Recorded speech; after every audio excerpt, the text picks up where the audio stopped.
ni Aubrey Carantel.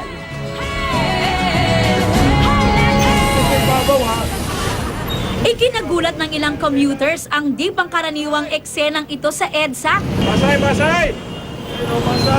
Sina Pancho Magno at Carlo Gonzales na gumaganap bilang sina Hitano at Muro sa Encantadia. Nag-alabarker. At konduktor ng bus. Espesyal nga ang biyaheng ito dahil bukod sa pwedeng magpa-picture sa Encantadia hunks, may freebies pang ibinibigay sa mga sumasakay. Maging sa mga bus stop, may mga nagpalitrato sa mga sundalo ng Lireo. Sa'yo naman. Sure. Kaya lang siyempre yung mga tao, nagugulat sila eh. Di alam kung sasakay ba sila or ano. Sila sigurado kung pwedeng sakyan. Kung hindi kami nakikipaglaban sa mga hator at nagbabantayan ng palasyo, nagbabarker kami dito, sideline. Sideline sa konduktor.